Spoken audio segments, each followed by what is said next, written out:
Hello everybody, good evening and welcome to the United Stand. This is your latest Manchester United news. Lots we're going to talk about tonight, but I suppose the main point is going to be, is it time for change? And I don't mean ahead of the derby, I mean, look, I'm very adamant that Manchester United are heading in a very bad direction and on course for more failure, potential for things to get worse. But how do they get better? What is the change that needs to happen? Is it possible? And how do we steer a more positive future for Manchester United? Because it's not really about the next 18 months, it's about the next 18 years, it's about the next 8 years. How do we do that? And what part does a Cristiano Ronaldo, a Harry Maguire, a David De Gea, and a Richard Arnold, a Murtaugh, how and how really are Manchester United going to steer their way through this? And there's a few things I want to bring into this. I want to talk about the summer ahead. Obviously, we had Fabrizio on this afternoon and he gave us some information which was quite interesting. I want to talk about the last few months and weeks of the season as well. I want to talk about next season. Although it's uncertain about what players we bring in, should some of these players still be part of it? And obviously Ronaldo is a big part of that. And I really want to sort of get your thoughts as the show develops about this thing that I don't understand.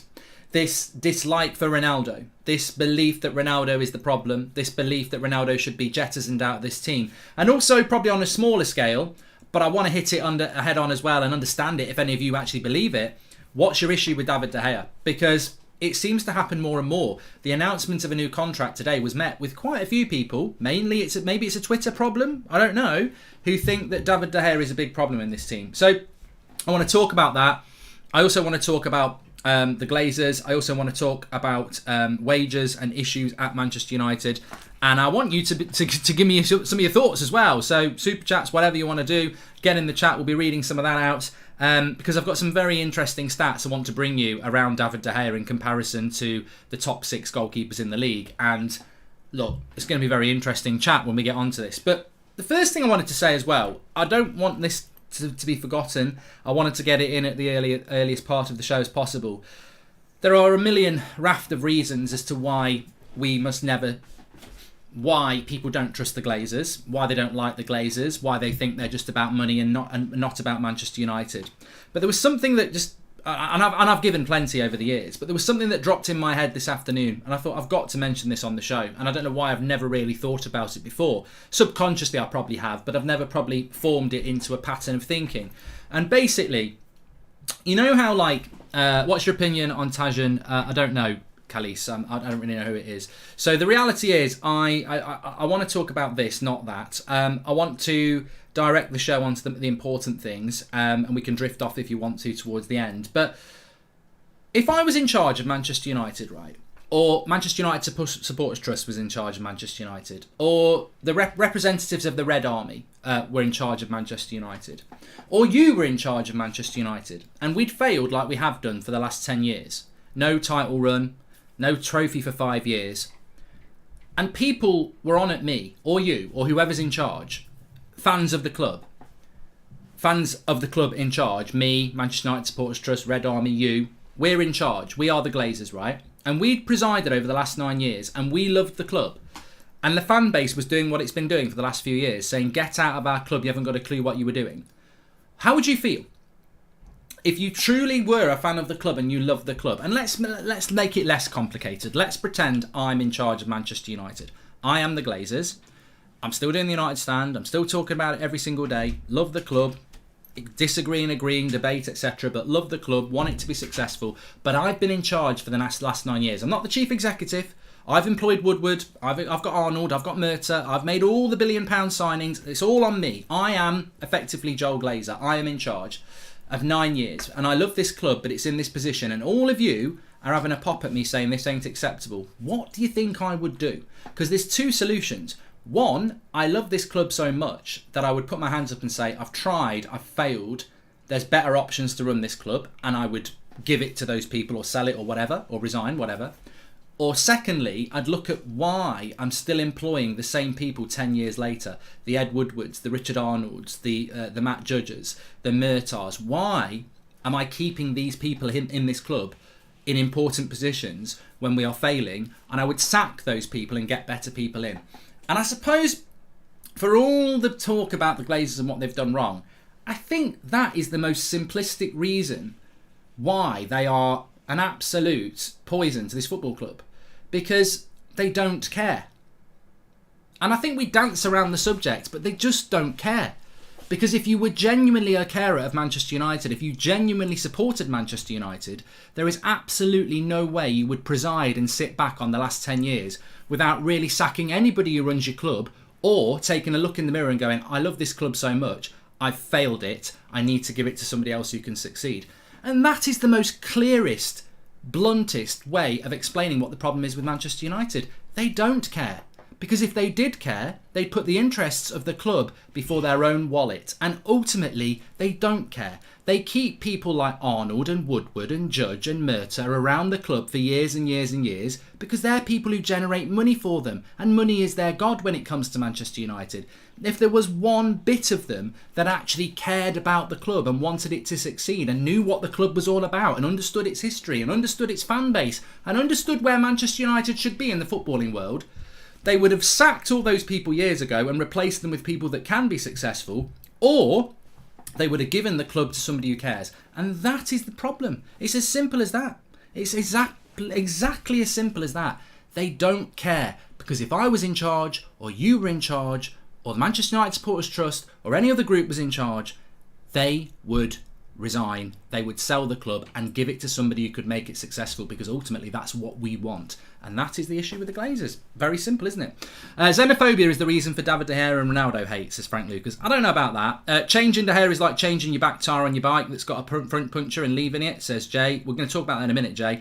Mark, the need to hit the Glazers in the pocket, stop attending the matches, stop buying the merchandise and cancel all social media accounts, says Kevin. And it's because in their eyes the staff are doing a good job. They are helping them achieve them goals and making a commercial giant and cash cow. Exactly, Joshua. The only thing they're interested in is money. If they cared about the club, they would have made other changes. How possible would it be to gather all season ticket holders and ask not to attend for a match? It would certainly be noticed. They won't do it, Ralph, because, as I said, there's people who want to fight United fans more than they want to fight the Glazers. David De Gea is so far down the list of United's problems, it's ludicrous our player of the year getting so much hate. Well, I want to talk about David De Gea, Adam, and it's going to be probably the best part of the show, but for me it's not a headline, it's not a massive thing, it's not a problem, and I'll explain why that is in a moment. But I do want to understand that. I hope some people can come in with the opposite view, because that's really what I want tonight. Because I wanted to get that Glazers things out of the way. Time for change. Let's get into this. Time for change. Dara says Ronaldo isn't the problem, neither is De Gea. Well, let's just talk about Ronaldo for a moment, because it will bring other people in it. United fans hated Ronaldo for almost joining City because of legacy, then throw his whole legacy in the dirt. Make it make sense, says Khalees. I think with a certain section of our fan base at the moment, there is a bit of conflict. I'm not part of it, so I don't understand it, and hopefully some of those people can make us understand a little bit. But I really do value people who've delivered in a shirt for Man United. Ronaldo delivered amazingly in a United shirt, and David De Gea has delivered in that shirt. And effectively, they seem to be the two headline players that people don't like, and yet we've got pretenders, absolute pretenders. If anyone can remember the Pretenders, I half expect some of our players to come out singing their songs because they are pretenders, and yet they don't get anywhere near as much stick. I think maybe I could understand that because we expect so much from people like Ronaldo that when he doesn't deliver we feel let down, whereas we probably don't expect so much from some of the other pretenders. But look, is it time for change? I want to talk about that. We went from praising the return of the Great One to now turning on him and blaming Ronaldo for everything. We're truly disgraceful, says Oz. I think in the short term, you might want to drop Ronaldo for the Manchester City game. We'll talk about that later in the week. But, following on from the interview with Romano this afternoon and, the starting to think ahead. And I am starting to think ahead now. I know 2 weeks ago I was saying I wasn't. I am. I don't see top four. If we get top four, it'll be because Arsenal collapse. We will be very lucky. We don't deserve top four. If we get it, we don't deserve it. We're very lucky. So that's my mentality. We're not going to win the Champions League. It'll be a miracle. So I'm already starting to look to next season because basically I didn't want to think about... And I know as recently as probably 5 days ago I was saying shut up about the future, I don't want to talk about the summer and everything like that. But that's because I was very focused on the now, on the short term. I thought there was an opportunity to do something short term. I don't think there is now. So I've got to start looking at where the positivity is and what the summer's going to bring. And when I look at the summer, I think United have got a really interesting thing, and I think the fan base needs to start getting their head around it as well. What do you do with a 37-year-old Ronaldo in the summer, who is the best paid player in the Premier League, who will not want to sit on the bench next season, who will not want to not be the main man next season, and realistically can't really sit on the bench next season because he's just so high profile. You know, you can't do that with Messi, you can't do that with Ronaldo. But what do you do with a player that is the highest paid player in the Premier League if this form continues between now and the end of the season? If he starts scoring a load of goals, then he will stay next season, potentially. I mean, if we're in the Europa League, he might... I mean, if Ronaldo scores a load of goals between now and the end of the season, he will be appreciated again. But if we don't get top four, he'll be appreciated and probably get a move. If he doesn't score goals and we don't get top four, we are lumbered with that problem of he might not go because there's not many offers, and we have another year of Ronaldo on £500,000 a week and the same problems that we've got at the moment. I think United, quite simply, have done what they've always done. They've lumbered themselves in a situation where they've not looked further than, you know, tomorrow, and they've not looked, you know, to 3 or 4 days in the future. And in the summer, how do you solve these? How do you solve these problems if things go as bad as they could do? If Ronaldo doesn't get his appetite for goals back in this team and system, and maybe it's a system thing, maybe it's an age thing, how do you do that? What do you do in the summer? And time for change is really what I would throw at the fan base. What is it you're expecting? Are you expecting us to win the title next year? Are you expecting us just to knock it all down and build a brand new team again? And maybe that's what people are thinking about the De Gea's. You know, I want a goalkeeper that can distribute who's in his mid-20s. But I want a striker who's in his early 20s that we can build into a good striker in 2 or 3 years. I mean, it's idealistic. I don't think that we have the football club to do that. You know, we often talk about social media FC, and if the team's not winning on the pitch, it needs to be winning off the pitch. How do you win off the pitch? You sell shirts.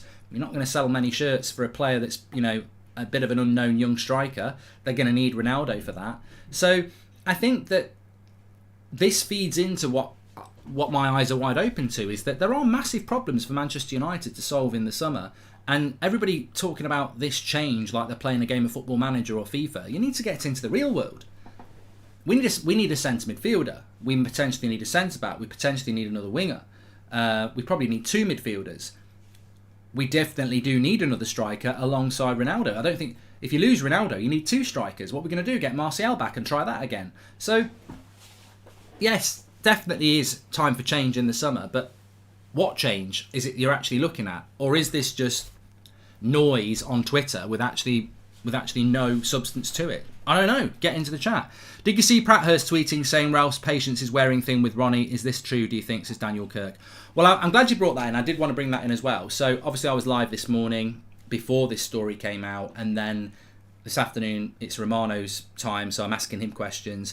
There was a story that came out from Manchester Evening News today that Ranić's patience is wearing thin with Ronaldo.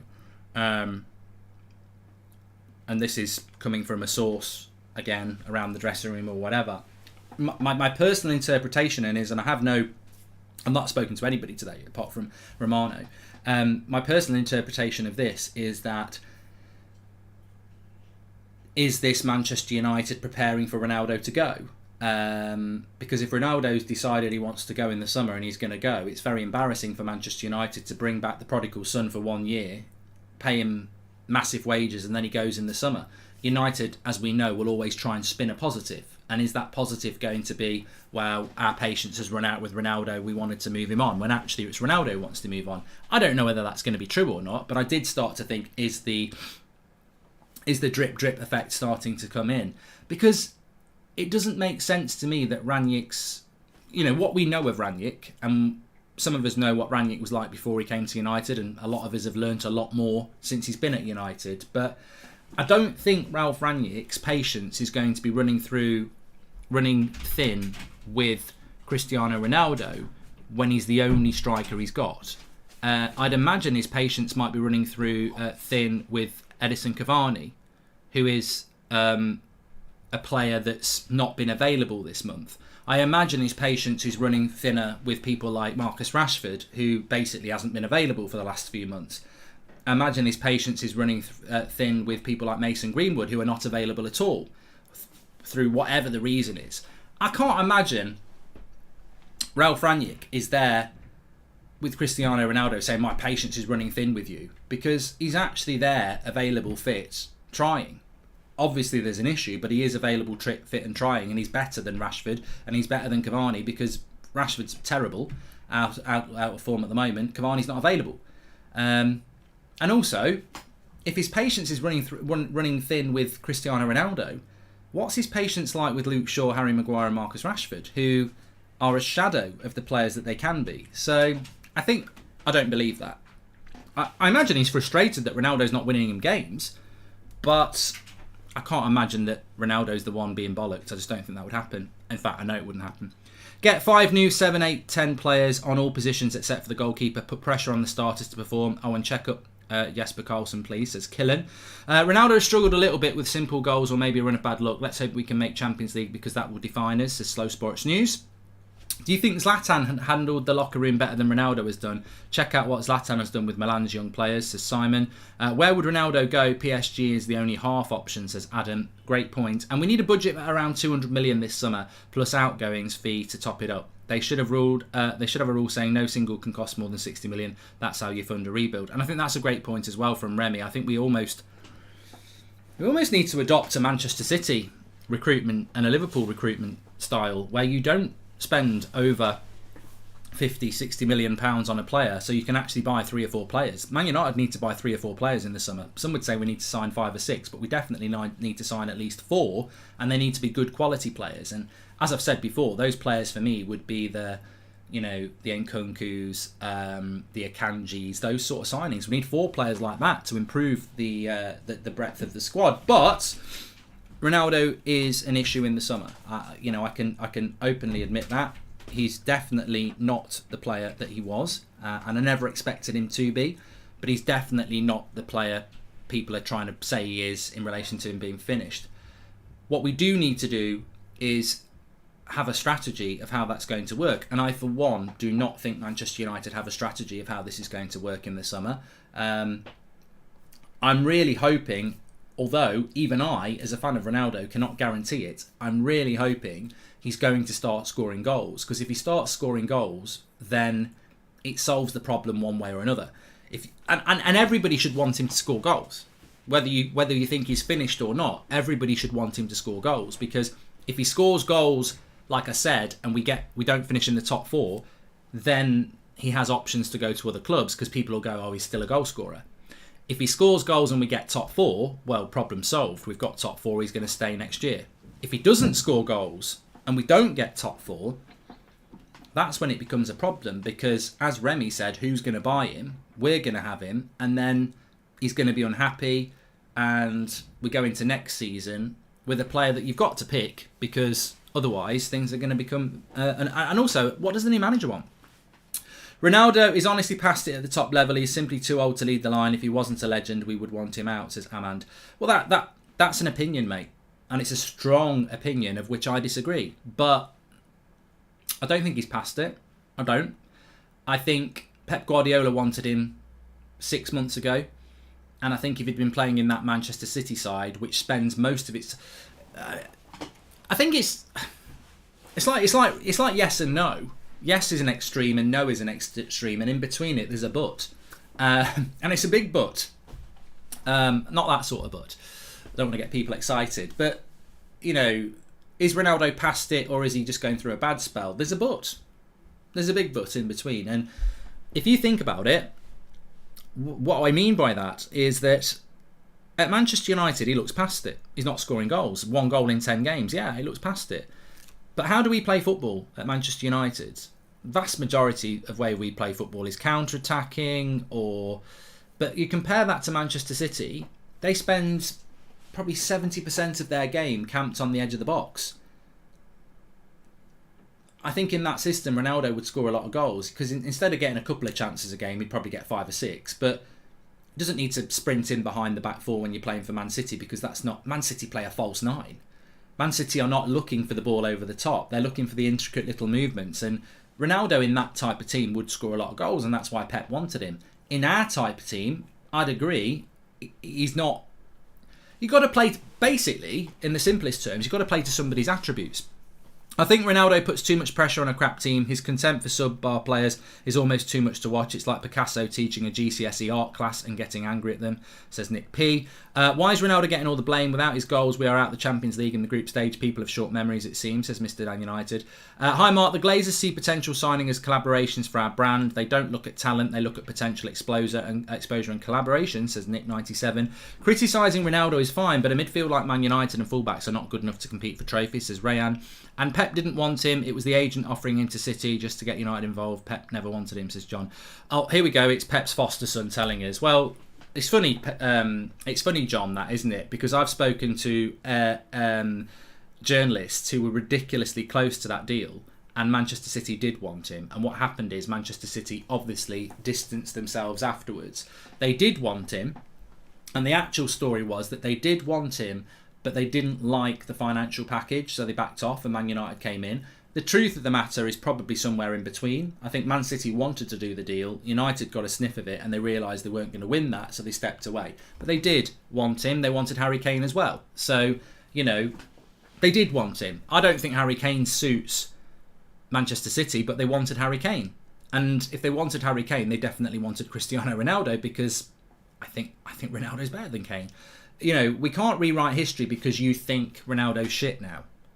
And I'm telling you now, if you put Cristiano Ronaldo in that Manchester City side, he would score a lot of goals because he wouldn't have to be playing on the halfway line looking for the ball over the top, which is what United like to do. What this comes down to, for me, is basically, if you're going to buy a player like Ronaldo, you have to play to his strengths. There's no point in putting Lewandowski up front for Manchester United and then playing on the counter, because he's not an explosively fast player. If you want Lewandowski, you better put good, decent balls into the box. It's not dissimilar to Ronaldo. And I think that if I'm Manchester United, we need to play like a Manchester City. We need to play like a team that's very high up the pitch, putting, basically camped on the edge of the box and confident in possession. Not just whipping aimless bloody crosses in for Peter Crouch on stilts. Actually keep possession, probe possession. And of course Man City are brilliant at that. De Bruyne, Foden, Silva, Gundogan. They've got they don't even play with a number 9. And what I'm at peace with is that Ronaldo doesn't suit this system. And therefore, he's not the player he was. But he would suit a different system. And Manchester United isn't the system for him. And that's not on anybody else other than the recruitment department, who basically just saw shirt sales, I think. But you know what? I think that doesn't help us. And it doesn't help us in the summer. And the criticism of Ronaldo is valid in the fact that he's not scoring goals. But the system was probably never right for a player who's 37. Really...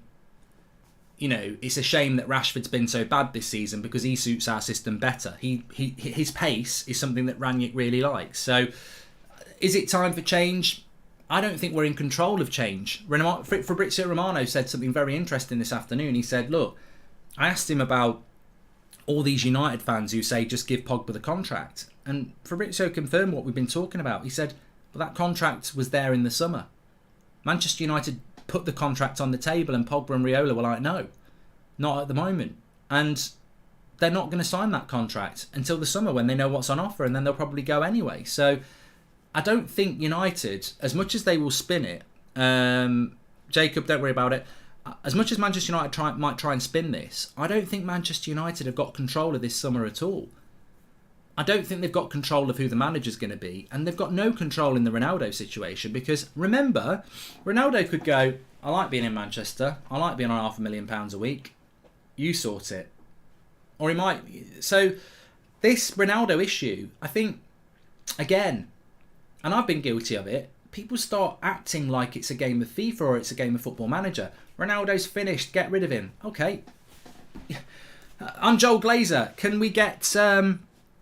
Martial's toenail from at Martial's toenail on Twitter, because he says Ronaldo's finished and get rid of him. Can we get him into Carrington tomorrow? I want him to tell us how he's going to do it. I'm really intrigued because he's very angry about Ronaldo. He says he's finished and get him out of my club now. How are we going to do it? At Martial's toenail. How are we going to do this then? Because he's on a 2-year contract on £500,000 a week, and we're up to our neck in how much we spent on him, and we've not, you know, how are we going to do this then? It's not that simplistic. I'm all for people having an opinion on a player, but I want to know how you're going to do it. You know, I'm all for criticising the Glazers and our board, but how are you going to do this? How you're going to start? You're just going to drop him? You're going to drop him and get Charlie McNeil up front? Like, what are you actually talking about doing? Because one thing we do know about this football club, it's led by money. And I wanted to bring this in as well. Your club feels like the Rush are a bunch of yes men who are out for themselves, top to bottom. Even some players are in it for the fame of playing for United, says Duck. And although it's not logical, do you think Ralph will be more on a winning Champions League soon if we have problems ending up in the top four? Says Hyman. Well, yeah, I think Ralph wants to try and do both. The board will love to bring back Martial and then use the excuse of no incomings and outgoings because the new manager has to evaluate the squad. Ren, again, I think you've hit the nail on the head. I said this afternoon. I think with Martial, they will keep him because they'll go, oh, he's had a good loan in Sevilla and now we want to give him a chance. And actually, it's just, Man United have been doing this for years. They've been doing it for years. You know, keep Mata when we should have let him go. Keep Matic when we should have let him go. Get Bay on a new contract just to keep his value. United love to keep what they've already got and repackage it and say, oh yeah, we've got to reevaluate this, or it's a new start, or this, that and the other. So Van der Beek and Martial might be coming back like two new signings, and then next season we'll be in the same position where they don't get picked again. So yeah, I would agree with that. But we're all about money. We've always been about money, and you've got to keep that in your head for the summer, because yes, United will spend some money in the summer, but let's not forget in January, United, and Romano said this afternoon, United didn't want to go for Kamara or Zakaria because they didn't want to spend money out of the summer transfer budget in January. Zakaria would have cost you €10 million all in. Kamara would have cost you about the same. United couldn't find €10 million to bring a midfielder in because they didn't want to spend it ahead of the summer. €10 million. That's how tight this club is. And you're telling them just to get rid of a player who's on £500,000 a week. Like, it's never that easy with United. We will negotiate a sale more than we'll negotiate a purchase sometimes because we're desperate to try and make every pound that we can. And also, one thing that doesn't get mentioned this season, and I can't do the maths and I'd probably need you here, maybe Ten Hag's system will suit him better, says Per-Erik Klassen. And Martial and Van der Beek next season, it feels like new signings, says Henry Shepherd. And my biggest take from Man City is that they have players within maybe a 10% range in terms of ability man for man. We're all over the place, says Nick P. It's a very good assessment, that. But you can probably add this up better than me. How much money do we waste a week at Manchester United on players that aren't playing? Juan Mata's meant to be on about 100. Some say 150 grand, but let's say it's 100. Eric Bailly must be on about 100, so that's 200 grand. We know Dean Henderson's on 140, so that's 340 grand. Lingard must be on about 100, that's 440 grand. £500,000 a week on wages on players that aren't even playing, that are senior pro. And let's not forget, we're paying half of Martial's wages. We're probably paying a percentage of other people's wages. We must be spending, Phil Jones is another one, there must be about over £500,000 a week must be going on wages of players that we don't even use. That's £2 million a month. Remember, this is across the whole season as well. So United have probably spent close to £30 million this season on wages of players that we don't even play. £30 million on wages to players that we don't even play across the last calendar year. And across the last season, sorry. Somewhere in that ballpark, somewhere between 20 and £30 million a year on players that we don't even use. And yet in the January transfer window, we couldn't spend 5 to 10 million euros on a midfielder. It's just money. That's what it's all about, isn't it? It's always about the money. But bringing it back to change and bringing it back to the summer, I think this is what I really want to get into this. I really want to know why people are so obsessed with Ronaldo and De Gea being kicked out of this football club. Because I've got to just give you my part before I talk about it. Because, look, I accept Ronaldo hasn't gone the way I wanted it to go. You know, and also from my point of view, David De Gea is Player of the Year. And we're going to go through some stats in a minute. I really don't understand what people's issue is with him, but we'll get into him in a minute. But if I can almost use De Gea and Ronaldo and even Bruno and even Pogba, I can take those four players and I can put them all together because for whatever reason, those four players, and I think De Gea's up here, I think Bruno's a bit down this year, Pogba it's hard to judge, and Ronaldo's a bit down this year. So they're all at different levels on performance over the season. But they're all four players that I guarantee if we were having a fire sale and top clubs in Europe came along, there'd be the 4 players that they were looking at. Obviously Varane, Sancho as well, but those 4 would be in and around the top 5 players that other clubs, top clubs would want from us. So why is it that our fan base is so, not all of our fan base, but why is it that there's a section of our fan base that are absolutely obsessed with Ronaldo and De Gea being part of the problem of Manchester United, yet they are without doubt in the top 5 or 6 players that we have? And this is where I lose understanding, and I want to understand, because even if I accept that there are issues with Ronaldo and De Gea, which I don't necessarily, but even if I do, and maybe I'm biased on that, I've always got my eyes open to opposite opinions to me. But what I don't understand, and I can't understand, and maybe some of you can make me understand, is why is there this widespread thing on social media about David De Gea and Ronaldo when they are both basically, they are so far away from the real problems at United. And I'm not even talking about the Glazers and the board, because they're the real problems. But in that squad, they are so far away from being the problem. Why does it not concern people that we've got a 29-year-old captain of the club who's on 200 grand a week and cost us £80 million and doesn't look like he's good enough to even play for the club? Why is that not one of the main problems? Why does it not concern them that we've got, the poster boy of the club, who 2 years ago looked like he was going to be one of the best players in the world, who at the moment is being benched for a player that's only played a handful of games, Marcus Rashford? And there are other players. There are other players in that team. I'm not convinced about Scott McTominay and Fred, who play one game every... they play a reasonable game, 1 every 10. But Ronaldo and De Gea are the problem. And that is always my default position. I don't get it why people think that if we change a goalkeeper to somebody who's got better distribution, he's still going to be passing the ball to Harry Maguire, Marcus Rashford, McFred, Luke Shaw's out of form, who's our right back. Yes, I understand that you want a goalkeeper who can pass the ball at distribution really, really good, but they're still passing it to bigger problems in the team, and that's what I can't get my head around. And Ronaldo as well. Again, is Ronaldo the problem when we've got loads of other problems? And that leads me on to, if you're telling me you would like to not give a new contract to David De Gea and you would like Ronaldo out of the club, what is your plan for Marcus Rashford, Luke Shaw, Aaron Wan-Bissaka, Diego Dalot, Scott McTominay, Fred, Matic, Mata, Maguire, Martial? What is your plan for all of them then? Are we just keeping them because we've got rid of De Gea and Ronaldo? Or are you saying, no, I want to get rid of them as well? In which case, you've lost me, because you're living in a bloody fantasy. Because we're not going to get rid of Maguire, Shaw, Wan-Bissaka, Dalot, McTominay, Fred, Rashford, Matic, Mata, and De Gea and Ronaldo. That's not going to happen. So I really want to understand it. But are you telling me you'd rather get rid of Ronaldo and De Gea ahead of all those players? Or are you telling me that you want them to go as well? Which is, you may as well be playing Football Manager, because that's not going to happen. I would say this. We do need to start planning for a world without Ronaldo in the next 2 years. And with De Gea, I'd say if you want to get rid of De Gea, that's, again, something you've got to look at in the next 2 years. Because, as somebody said there, we're changing the tyre on the back because it's a bit worn when the front's got a puncture. We've got to solve the real problems in the team before we start solving the perceived problems in the team. It's no coincidence that Juve went from Champions League finalists to top 4 mediocrity when Ronaldo joins. We were second last year thanks to Oli. What changed? Ronaldo, says Rash. I wouldn't. If you're going to start having a go at Ronaldo's record at Juventus, you might want to have a look at his record at Juventus. It was very good. Jazz says that Ronaldo's going to come back against City, and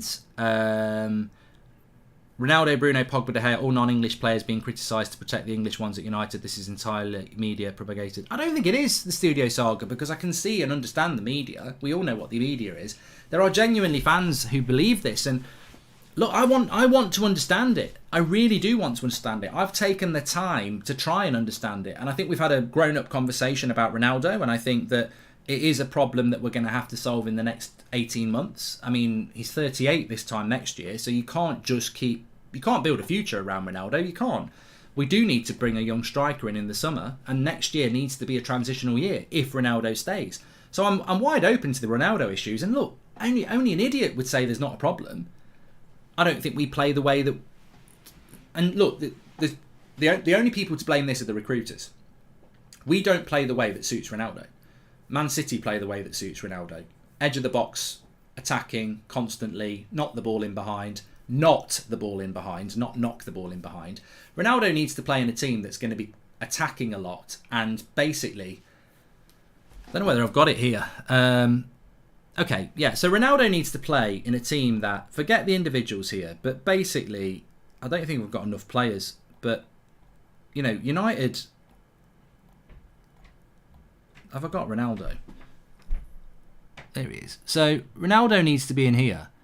And everybody for United needs to be here. This is how United need to play to get the best out of Ronaldo. For 75% of the game, we need to be camped in the opposition's half. And crosses need to be coming in or moving around. And that's how United need to play. And that's how Man City play. And he would suit a team like that. But we don't play like that.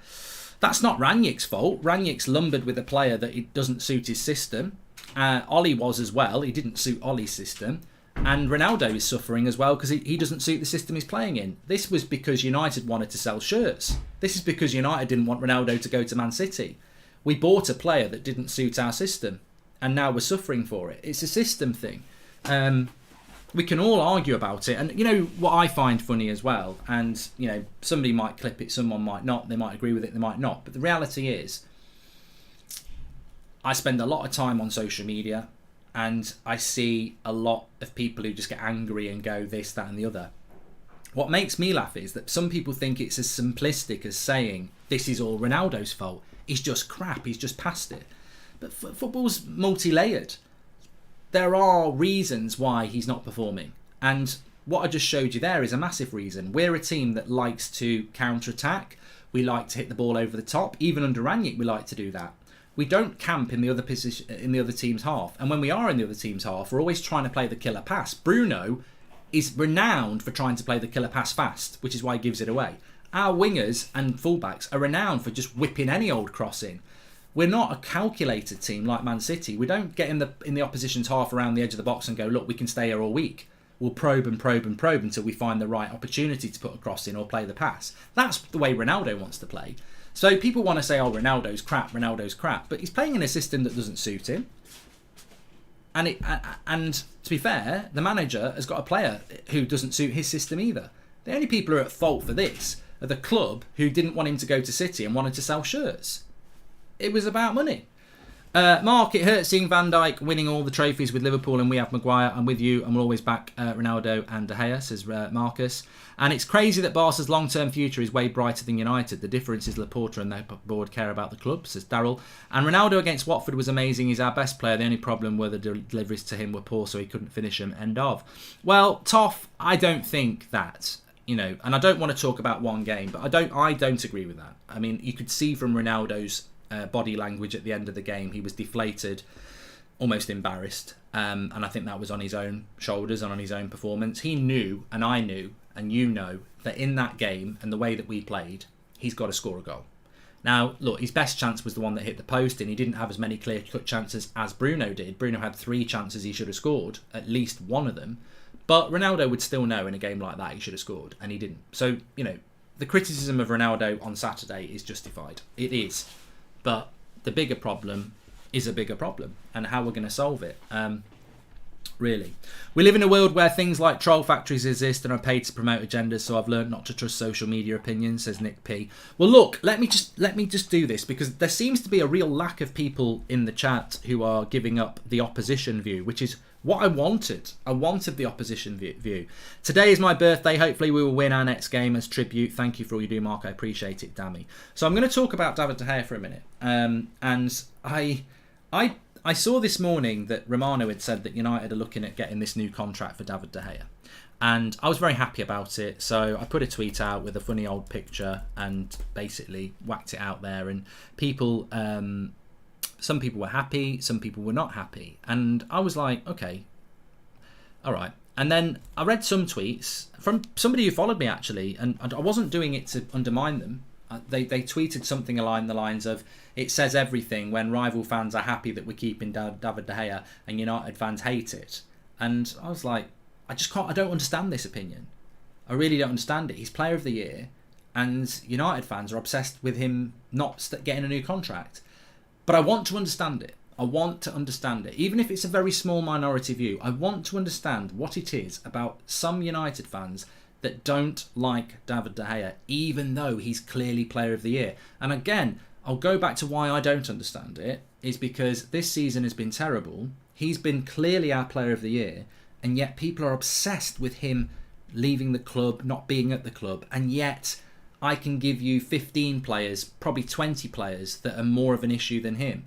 And again, it's like, so why is De Gea the problem, but Maguire's not, Shaw's not, Wan-Bissaka's not, Deleu's not, McTominay's not, Fred's not, Rashford's not, Lingard's not, Ronaldo's not, Bruno's not. Why is De Gea obsessing you so much? So I've done a little bit of research. Mark, we played extremely well against Watford. I've done a bit of research here, and in the absence of trying to find what people's problem with it is, I've had a look over social media before I've gone live tonight, and it seems to reside around his distribution. People seem to be very obsessed about his distribution, right? And correct me if I'm wrong, this seems to be it. They're obsessed that he's not a sweeper keeper and his distribution's not that good. He's not a sweeper keeper. He's definitely improved in that area, but he's not a sweeper keeper. He's not an Edison and he's not an Alisson. He's not that sort of a goalkeeper. And I agree, if you want that type of goalkeeper, that's fine. But I still would say, if you want that type of goalkeeper, it's low priority at the moment. He's player of the year. And the reason he's player of the year is because our defence in midfield are crap. And if you want to expose David De Gea's issues, then he needs to be making less saves. Because at the moment, he's untouchable because he's made so many saves. And he's making so many saves because our defence in midfield are not good enough. So taking De Gea out the team now would be stupid because we haven't solved the midfield and defence. So if you take De Gea out the team now for a Dean Henderson or a good sweeper keeper, that sweeper keeper or Dean Henderson is not as good a shot stopper as David De Gea is. So we're going to concede more goals, even though they might be kicking the ball out better. So even if you are somebody who wants De Gea out, you need to sort your defence and your midfield out first. And that's going to take a couple of years. If we sold an important player, then it would take the board way too long to realise that we need someone else in that position, says Dalton. So let's go through some of the stats. I've got Mendy, Alisson, Edison, Lloris, David De Gea and Ramsdale, and I've compared some key things for this season. The biggest one for me to start off with is prevented goals. Across the season, there is a prevented goal stat. Now, Edison this season, probably because he plays for Manchester City, he's hardly prevented any goals. In fact, it's below 1. Alisson has prevented 3.3 goals across the season. Mendy 8.6. Lloris 2.7. Ramsdale 4.5. David De Gea is more than double any other goalkeeper. 11.4 goals David De Gea has prevented this season based on this system. So David De Gea has saved Manchester United conceding 11.5 goals this season. The next closest person is Mendy at Chelsea, who's prevented 8.6 goals for Chelsea. So 11.4 for David De Gea, 8.6 for Mendy, Alisson 3.3, Ramsdale 4.5. Now, obviously, people will say, well, that's because David De Gea's had more shots against him. But shots against him this season, 122 for Mendy, 161 for David De Gea, 150 for Lloris. So Lloris is very close to David De Gea. 150 shots against him this season, 161 for David De Gea, and yet David De Gea has prevented 11.4 goals and Lloris has prevented 2.7, even though they've had about the same shots against them. So, David De Gea this season is unbelievable in relation to preventing goals being scored against the team. And that, for me, is what being a goalkeeper is all about. Shots against him per 90, 4.3 per 90 David De Gea is having, 3.2 for Ramsdale, 3.8 for Lloris. So Lloris and David De Gea are quite similar, but David De Gea has prevented way more goals than Lloris, and he's made more saves as well. And also there was something else. Conceded goals per 90. Not conceded goals per 90. What was it? There was another stat I wanted to bring in before the passing. Prevented goals per 90. 0.2 goals per game for Mendy. Alisson and Edison is so low it's not even worth mentioning. Lloris is net less than 0.1 goal per game. And David De Gea is 0.3 goals per game. Again, massively better than anybody else. But obviously distribution is quite interesting, and passing. Because this is exactly what people want to look at. Now, my system's bloody gone here. Typically at the time I need it. So let me get my goalkeepers back. Let me go back to compare mode. Let me go to passing. A couple of super chats here. Scary, but you could make a case for United needing 7 players. You definitely could, Neil. And Mark, do you think Ralph Rangnick is giving every player a run of games regardless of performances so they can better assess who he keeps this summer? I don't think he is doing that, World of Louis, but hopefully he is doing that in training. So David De Gea has prevented way more goals than any other goalkeeper in the Premier League this season. And that to me is the most important thing. Some people are obsessed with passing and distribution, but would you rather have a player who's got 100% passing distribution and letting in way more goals like Lloris, or would you like somebody whose passing isn't as good but is actually stopping us losing games? And that's the choice you've got to make with David De Gea. Some people want a sweeper keeper, some people want a goalkeeper who actually stops goals going in the net, and ideally you want both, but David De Gea is so much better at shot stopping than anybody else. You're going to probably have to find a goalkeeper that I'm not sure exists. You're going to have to spend £100 million on that goalkeeper. Who is it? Is it Donnarumma? You know, it's not Dean Henderson, that's for sure. I don't mind fans wanting a modern keeper, but we have a way bigger problem than De Gea, and who do they think will replace him? Certainly not Henderson, and this club doesn't even buy well either this season, says K-Flow. Well, anyway, look, you know, I think what I've established is that people have a problem with his passing. So let's have a look at his passing stats this season compared to everybody else. So, accurate passes this season. Ramsdale, 82%. David De Gea, 86%. Mendy, 90%. Lloris, 89%. And then you've got Edison, 92%. And Alisson, 93%. So there's a massive difference between Edison and Alisson, who are around 92%.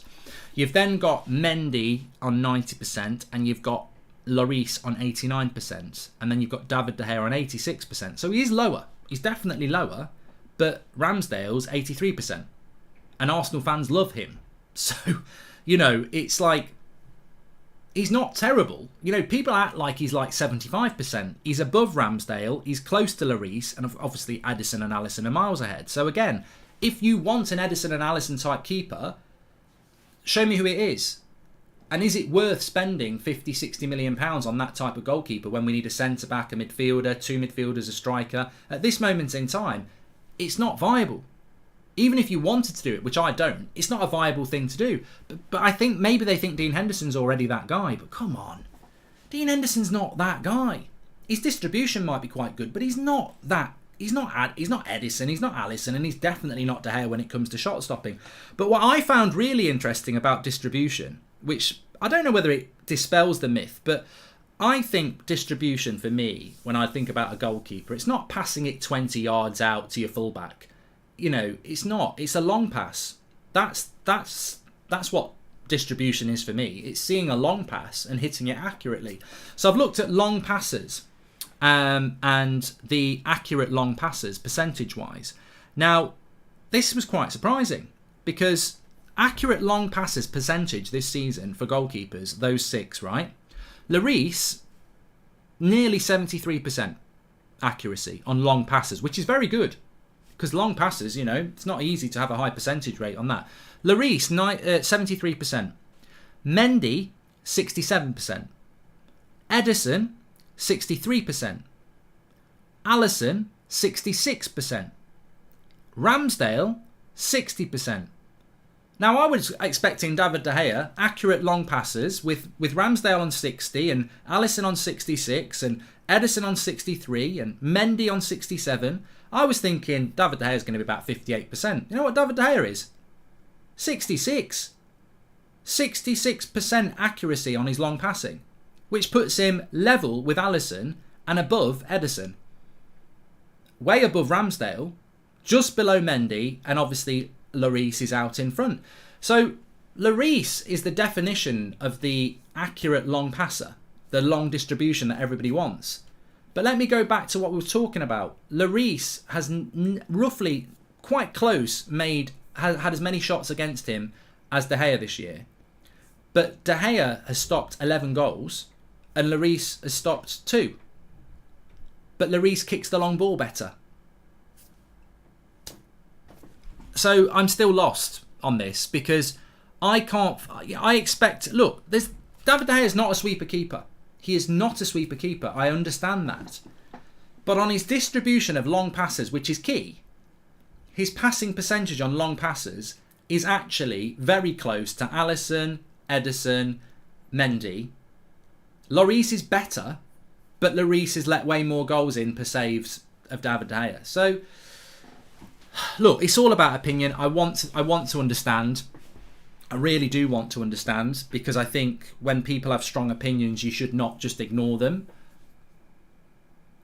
I still don't understand. I still don't understand. And what I would say is that even if I concede it, if you want the Lloris or Ederson or Alisson type sweeper keeper, then you're going to have to spend 50, 60 million pounds to get it.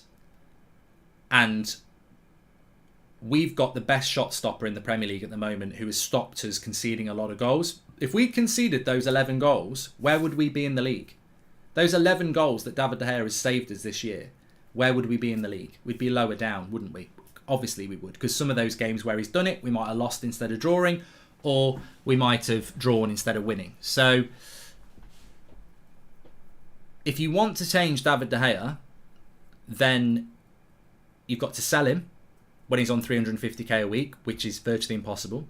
And also, you're going to have to buy somebody when we need to spend at least £200-300 million on the squad outfield before we spend it on the keeper. So, look, I get it. Some people don't want De Gea in goal, but you need to start realising that he has massive, major asset for this team, and also it's a low priority compared to what we need. And also, if you want a replacement, it can't be Dean Henderson, because it's too much of a risk. You can't sell David De Gea and say, Dean Henderson, there you go, because he hasn't got the CV for it. When he's been given a chance at United this year, we've gone out of both cups. And last year, his positional sense against Liverpool and AC Milan was abysmal. I think what I would say to those people that want De Gea to be replaced is it's going to have to be something that we look at in a couple of years. Because right now, there are far bigger priorities for Manchester United. If we had a sweeper keeper, he would be running past Maguire. And as for Ronnie, I wonder if some fans aren't forgiving him for leaving, says Glenn. And so basically, you have to construct your whole attack around Ronaldo and spoon feed him. I'm sorry, Mark, but Ronaldo is not good enough anymore, says Armand. But Armand, again, you've come out with a very strong statement. And the answer is yes. So what you're saying, Armand, is if you buy Ronaldo, you've got to build your attack around him. Well, yeah. I know you don't like that, but when you spend £500,000 on a striker, yes, you've got to build your team around him. I think you're expecting me to go no, but you know, and it's obviously something that winds you up, because you're saying, so basically you've got to construct your whole attack around Ronaldo and spoon feed him. Yes, you have. If you spend that amount of money on somebody, you have got to do that. Yeah, you don't. What you don't do is what United have done. You don't buy Ronaldo and then play long ball counter-attack football like we did for 3 months under Ollie. And we're not capable of doing what Man City are capable of doing, which is camping on the edge of the box of somebody for 75 minutes, confident that we can keep the ball, probing, looking for the proper cross or the proper pass into our striker. We don't suit Ronaldo. And Ronaldo doesn't suit us. And I'm not saying that Ronaldo's still perfect. He isn't. His weaknesses get exposed in our system. And we bought a player because we didn't want Man City to get him and we wanted to sell shirts. We didn't play to his strengths. And maybe we have done in the last few games, and that's why I was disappointed with him against Watford. But up until probably West Ham, we weren't creating many chances. So, you know, maybe we can, if we can keep creating those chances, I think Ronaldo will score. But we've got to play to his strengths, and I think that's what Rangnick's trying to do. Sweeper keeper makes sense for a team that has defenders on the centre circle, not like us. He always has to be ready for face shots, says Sharath Mafinas. Well, you know, the great thing about a sweeper keeper is, and somebody's already said it, why would we play a sweeper keeper with Harry Maguire in the team? Sell Harry Maguire, and then we can talk about a sweeper keeper. But you don't play a sweeper keeper with Harry Maguire, who's got no pace and is totally unsuitable for playing on the halfway line. The whole point of Alisson playing for Liverpool is because they play a high line with quick centre-backs. So if the ball goes over the top, their sweeper keeper is out, or their quick centre-backs there. There's not really a ball you can play over top of Liverpool, because they've got quick centre-backs, but they've also, if they get caught out, they've got a sweeper keeper. You've got, if you want a sweeper keeper, you've got to play the system. Mark, to be honest, the best way to describe De Gea is that he's best world-class limited goalkeeper in the modern game, says Singu. I don't think he's limited though, Singu. If you buy Ronaldo, you have class in your team, period, and our defensive midfield lacks that, says Hackerman. Look, if you want distribution, if you want David De Gea to be amazing at distribution, then please buy me midfielders and centre-backs and full-backs that are elite. Because I don't want to be having 90% long pass success rates, to be knocking it into Fred, who miscontrols it, or McTominay, who controls it, does a pivot and then passes it sideways, or a bunny hop, or Maguire, who will just get it, run forward 50 yards and then pass it backwards. I want my, if I'm gonna hit 50-yard passes, 90% accuracy, I want it to go to De Bruyne. You know, I want it to go to somebody like Jorginho or someone like that who's going to get the ball and actually use it with the pass that I've played. And if you want a sweeper keeper, which David De Gea isn't, if you want a sweeper keeper, then you need a back four that's playing on the halfway line. And we don't do that because we've got an £80 million centre-back who can't do that. So you're asking for something out of De Gea that we don't play that way. We haven't got the players to use the ball if he's accurate with his passes, and we also haven't got a system that allows us to play with a sweeper keeper. So, and also, as I said, you know, we're talking like his distribution's terrible. I'll repeat it again. Accurate long passes this season by the 6 top goalkeepers in the league. 73% for Lloris, 68% for Mendy, 63% for Ederson, 66% for Alisson, 66% for De Gea, and 60% for Ramsdale. He's not even bottom. He's not even second from bottom. He's joint third with Alisson. So, you know, what is this issue with David De Gea's so-called crap ability to distribute? He's just... But what I will concede is he's not the best person off his line. He's not the best sweeper keeper. He's not. I would say that he's, out of them 6, Lloris is better off his line. Alisson's better off his line. Ederson's better off his line. Yeah, when I say off his line, I think David De Gea is a brilliant goalkeeper in a one-on-one. He's probably better than all of those. But I mean, off his line, if there's a ball over the top, that's not really his strength. But it's not the way we play. My grand could score in that Man City team, says the Fisherman, and I wish the Ronaldo haters would spend equal amount of time calling out other players who haven't performed. Stop blame Ronaldo, says the World of Louis. We live in a weird world. We live in a weird world. We definitely do live in a weird world, and we must respect other people's opinions, of course. I'm not disputing that for one moment. But what I would say is that I think people get lost in their hate. Not even hate. Actually, hate's a very strong word. I think people get lost in their opinion. I'm not even going to call it agenda, because opinion is. That's what I sort of wanted to understand tonight. I wanted to understand the opposition, or the different opinion. Opposition's too strong a word. But I never really was getting anything back. So I went and researched it myself. And I would agree that David De Gea is not a sweeper keeper. I would agree that Ronaldo was very poor against Watford. But I would also say that neither of these things are major issues in the team compared to some of the other issues in the team. And also that, you know, some of the issues are not actually as bad as people want to make out. I think it's just when you do notice the faults, it's hard to ignore, but I agree that we need a system with better players that suit it first, says Sungu. Look, there's absolutely no problem with people if they have a strong opinion on something, because you must always back yourselves. But United, to me, have bigger problems. much bigger problems that they won't solve in the summer, by the way. You know, some people, bringing it back to other players, some people feel that Marcus Rashford just isn't a very good player. He will be here next season. That's a problem that we need to solve. It's a very big problem when you've got a player like that who's on big money, on a big contract, who's meant to be a big player in the team and he's not delivering and hasn't been delivering all season. All season with Rashford, hasn't delivered. That's a problem that needs solving. It won't be solved by sale, so they've got to solve that problem. Harry Maguire is a big problem. He's 29 this month. I think this week he's 29. He's an £80 million player on a big contract, on big wages with a captain's armband. And he's not even in our two best centre-backs. That's a problem that needs solving, and he's going to be here next year. Luke Shaw's a problem. A year ago, one of the best left-backs in the world. Now, not even in the top 5 left-backs in the league for me. That needs solving, plus he needs to sign a new contract. Or is he not going to sign a contract? That needs solving. Bruno hasn't signed a new contract yet. Not really having a great season, even though he's still delivering with the stats. That's a problem that needs solving. Pogba's going to leave. That's a problem that needs solving. CDM we don't have. That's a problem that needs solving. Cavani's going to go. We need a striker. That's a problem that needs solving. So, you know, there are a lot more problems that can't just be left. There's a lot of problems. And then you read that people want to solve the goalkeeper problem, who is the player of the year, who has actually stopped us. David De Gea this season is probably worth somewhere between 10 and 20 points on that table. That have already been acquired. We'd only lose them if we'd had a different goalkeeper in. So yeah, it's very interesting. It's very interesting indeed. Look, anyway, we could go on and on. We'll be back in the morning with the morning show, of course. And thank you everyone for watching. Make sure you smash a like and subscribe. But I would repeat again. I would leave you with what I said at the start.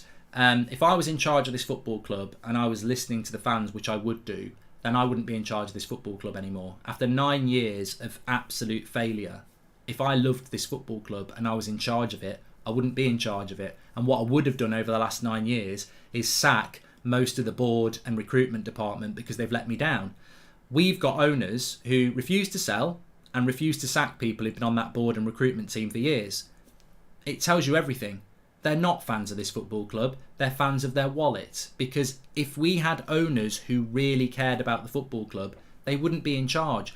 And you know how I know that? Because if I was in charge, or you were in charge, or any other fan was in charge, they wouldn't sit back after 9 years and go, I'm just going to stubbornly stay in charge because I love the club. You'd go, I've failed the club. I can't sleep at night. I can't look myself in the mirror. I've failed. I have to give it to somebody else because ultimately I just want this club to succeed. That's not what the Glazers do. They don't get up in the morning and feel like a failure. They feel like they've made, the richest men in the world. They've made a massive success and a massive amount of money. Thanks everyone for watching. Take care. Speak to you in the morning and have a great evening.